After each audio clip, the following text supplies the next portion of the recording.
9 a.m., and I am by myself. And everything that has led up to this point in my day has been absolutely fine, but I'm not. The things that I had shrugged off during that day come pouring back, and by this point, I'm too tired to fight it anymore. 10 p.m., and the smile I've been wearing on my face all day seems to completely melt off, and I am left to wonder how much of it was actually real. 11 p.m., and my head is pounding. It seems like the words that I want to say these days remain glued to the tip of my tongue. 12 a.m., and all that's left for me to do was wait this out. But it was like I was watching this horrible episode of my life on replay, and I had no control over what I was doing. And so I sought the answers to my crying within the tips of a razor blade. It made me feel like I finally had some control over what was going on, but it was just a false sense of happiness. And I realized that this was not the way that I was supposed to handle it.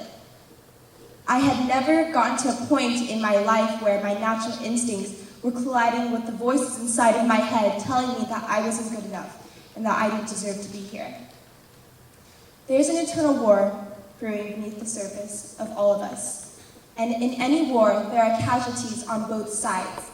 And in the end, we are left to wonder if all the pain and suffering had been worth the sacrifices made.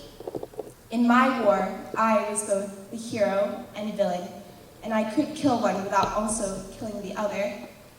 And I watched as people went through this, and we had no idea what to do. And they always tell us to seek guidance from friends, from family, and counselors. But what happens when your dad is working overtime to make ends meet? What happens when your mom comes home after a hard day of work and you can see the fatigue in her eyes, yet she still makes you that cup of tea because she wants you to be well? What happens when you pass your counselor in the hallways and she smiles politely, but you know that she doesn't actually know your name? What happens when your friends are struggling with their own ordeals and this would be too much? What do we do now? Mental illness is a wide range of conditions that vary from anxiety, depression, PTSD, schizophrenia, bipolar disorder, and others. It affects an individual's behavior, thinking, and mood.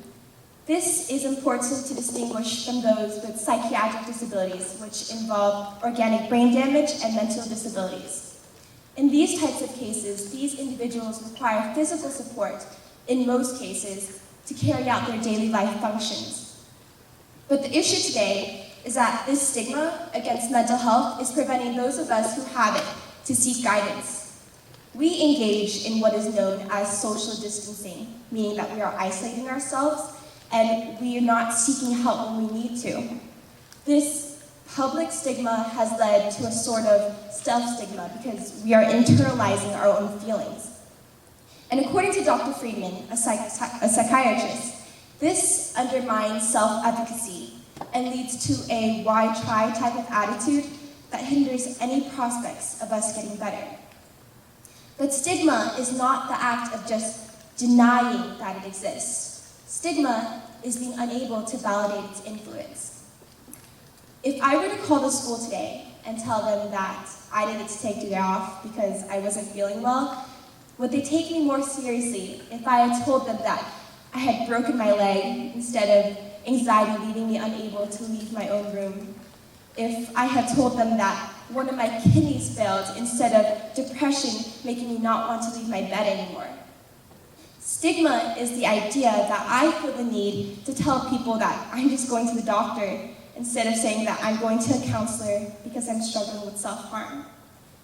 The idea that we can't see, touch, or feel mental illness directly fuels this stigma. But this is not something that our society can afford to denounce. Every 100 minutes, one of us takes our own life. Suicide is the third leading cause of death in young people's ages 15 to 24, and 1 in 5 Americans have mental health issues. And this occurs for several reasons that are not always crystal clear. They range from environmental, genetic, psychological, physical, and other factors that we don't have any control over. But we're seeing that in our society today, there's this expectation to be perfect and to pretend that everything is okay, even though it isn't.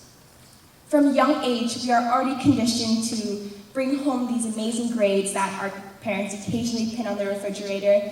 And when we see our peers get into these top schools and amazing colleges while maintaining these perfect grades, all while creating a company and volunteering countless of hours, we are left to wonder if what we are doing is enough, if we are enough. And it's not like our parents mean to make us feel as though our grades define who we are.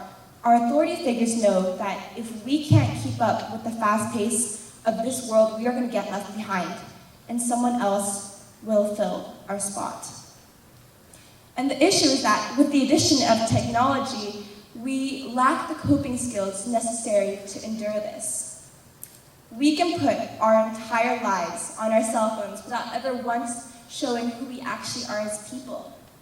Our humanity is centered around things like love, compassion, friendship, individuality, and other things.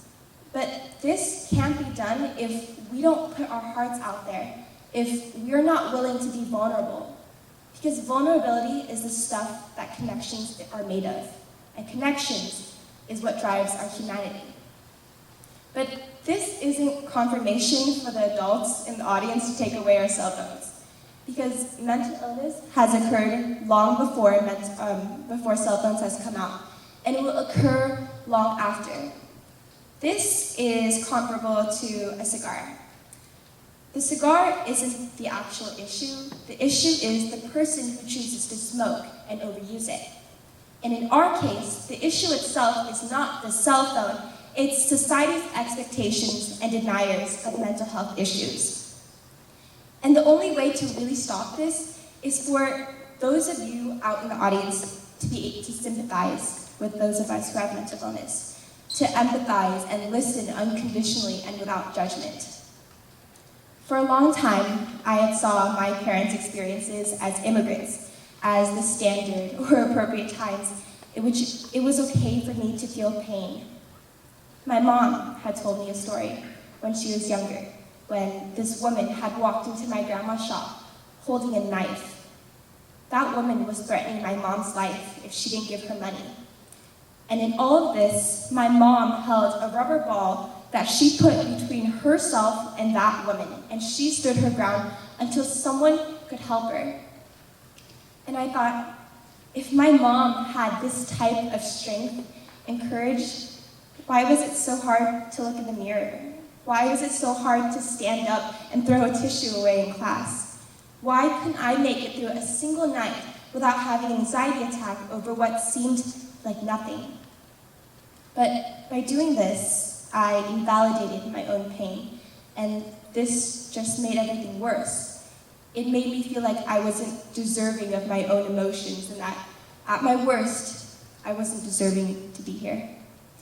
But by telling someone that you don't deserve to be sad because someone else has it worse, it's like telling someone you don't deserve to be happy because someone else has it better. Our experiences may not be equal, but our suffering demands to be felt. And ultimately, to truly stop this stigma, those of us who have mental illness need to speak up. I was so sure that I wasn't going to be standing here today, giving my story and sharing what I had gone through. I couldn't make it through the first page of my speech without crying, and the word cutting made me flinch every time I had said it aloud. But the more I had forced myself to write these things down, look in the mirror, and proclaim all my deepest, darkest thoughts, the more control I was beginning to feel over my anxiety and depression. I began to open up. I told a close teacher of mine, I had discussions with my coaches, and even talked to people I didn't normally talk to, but were willing to share their stories with me. And that is how we stop this. By humanizing the issue, by telling people and making them realize that This is not just a mental illness. We are putting a face behind what is affecting us. And it really is as simple as this. Hi, my name is Cheryl. I have anxiety and depression. I have a counselor I can go to whenever I feel the need to self-harm again. Some days are easier than others, but I'm taking it one step at a time. There are people I know who love and support me and who want me to be well. I have a mental illness, and I am not ashamed. And there are many others with stories just like mine, and we are tired of saying that we are fine. These words left unspoken have come to leave so many of us broken. We can't help what we're feeling. We're just struggling to find meaning. Abraham Lincoln was told that he had the saddest eyes, yet we struggle to believe that a man such as him also cries. Winston Churchill had bipolar disorder. Manic highs and all-time lows, the mind is both a friend and foe. Walt Disney, the creator of the happiest place on earth, also struggled with his own self-worth. He had depression, and to the world, I have a confession. I am tired of playing pretend. There has to be more to life than this dead end. Sitting in a prison, I feel like I'm holding my own key, but I have no idea where the lock may be. But this stigma cannot last if we have the courage to stand, speak up, and let go of these masks. Thank you.